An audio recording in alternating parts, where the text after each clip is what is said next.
tujja kutegeera nti abantu bano bali serious. Bw'osoma koko bitabo ebimu maama nga kati mbadde njagala kuwaayo ku information nzikiriza. Protest vote erimu ebikanga 7. Kati olwaleero njagala ogenda osome ku kika kye bayita tactical protest vote. Kyakola wa? Kyakola mu America. Mwaka ki? Omwaka ogwajjako Trump. Tewali kaluke baga nti tukayuzeemu. Protest vote nge tewaliwo gwe bagamba nti ogenda kulonda. Naye bagamba mwenna mugweyo tusuule Trump. Wonderful. Ekyajjako Trump. So protest vote si buli kaseera kibeera ya kuzira. Owulidde sebo? Baganda bange bonna abaagala obwa kansala, abaagala obwa meya nga muganda wange ali wano. Abaagala obwa ne Kenya. Tekikola bajjako Moyi. Njagala mutulage nti mu nsi ABCD. Kyakole Kenya bajjako Moyi kiba kyajje. Bonna balayiro Odinga bani bonna ne bagamba tusooka kulonda akalulu konna buli munna Kenya agenda alonde tusooke tusuule. Protest vote ya tactical mulonda bangi mugendere ekigenderero wakiyeyo kuba kino kirudde nga bakyogera mbuno protest vote kitegeeza kuyuza mu kalulu kokka. Owulidde nze Mugabe agenda asome ku kika kye bayita tactical vote wano okumpi kirabika no government yeraliikiridde nnyo kye bayita protest vote. Jjukira nti nno enfunda eziwerako oba ennaku zino ekibiina kya National Unity Platform saako n'abagizi baakyo balangiridde nti nno guno omwaka gwe tugenda mu 2026 kana akalulu tekagenda kubeera nga akalulu ka bulijjo. Wabula tugenda mu kibayita protest vote. Protest vote nabagamba kitegeeza omuntu okuvaayo n'awakanya ebivudde mu kulonda era demanding for justice kwebyo biba bisaliddwawo naddala eri ekitongole ekya Electoral Commission. Tukimanyi bulungi nnyo ekyo ekitongole kirondebwa gavumenti ebeeri mu buyinza.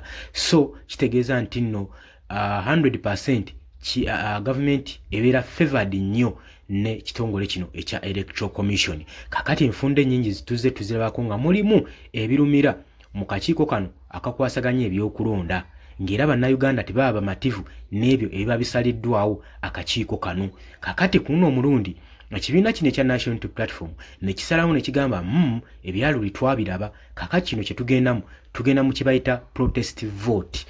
Teri kuddiriza era abaka bangi tubalaba nga beewera nkolokooto omuli ne Lutamaguzi Onalebo Nambooze bagamba nti Robert Kyagulanyi Ssentamu bino bimamala okulonda nadde waka n'atuula n'akkiriza ebivudde mu kulonda ne bafwanka buli kimu tebajja bikkiriza ku luno tebajja mukkiriza kudda waka bajja mugamba ssebo osigalaawo. Kino kye tuliko tuli mu protest vote tugenda kudimandinga rights zaffe.